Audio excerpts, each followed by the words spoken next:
problem within the Earth systems, but the problem isn't the systems themselves, it's what we've learned to call normal inside them. And that's a problem in our community that needs to be addressed. The Earth operates through interconnected systems of air, water, land, and life, all designed by nature to connect and balance, but they also respond to imbalanced pressure. Carbon dioxide levels are now higher than at any point in recorded history. Only about 9% of plastic ever produced has been recycled, and in the US, up to 40% of food is wasted, while in some communities, food isn't accessible at all. But we don't see parts per million, and we don't see landfills or oceans filling up. We see convenience and efficiency. This is the norm in our day and age, but it doesn't have to be. We don't have to produce so much waste. But in order to do that, we need to know what we need to do. We need to learn how to recycle and reuse our resources, which is a lot easier than it sounds. Our prominent system that affects us all is our food production, processing, distribution, consumption, and waste. In the US alone, 24% of waste is actually recycled, and 15% is recycled in a closed loop. This is good. We could do much better. So, why do food systems matter? Because without them, food wouldn't be produced or distributed within the communities. Also, if food is produced in low-effort places in unhealthy environments, it can cause a higher death rate.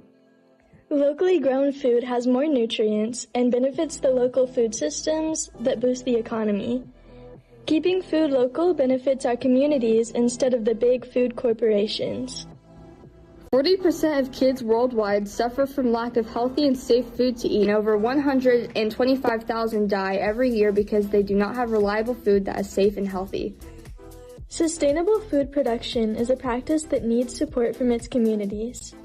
The choice in foods and products we consume affect the world around us more than we might think. Because of this fact, it's important to choose carefully what we choose to support.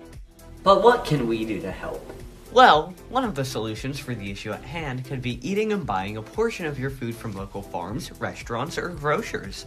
This not only funds your local community, but also defunds big brands that are slowly killing off communities. We could make more homemade food and give more patronage to local supermarkets to pay for said ingredients for meals. This could possibly lower the amount spent by consumers and make the tax rates for communities go way down. Another powerful solution is reducing, reusing, and recycling. These are words we hear all the time, but they really matter. Recycling can be just as easy as throwing something in the trash. Every community has different systems in place, so take a few moments to research what your city offers and how you can participate. But here's the thing, we often focus only on recycling, and while that's important, reducing what we consume and reusing what we already have are just as critical. When we buy less, waste less, and choose to use items again instead of replacing them, we slow the growth of landfills. Supporting local farmers and businesses reduces transportation emissions, strengthens local economies, and builds more resilient communities.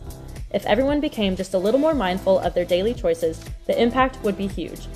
Even if only a fraction of the world made these changes, we would see a significant reduction in waste. Our small choices add up, and together they can reshape our entire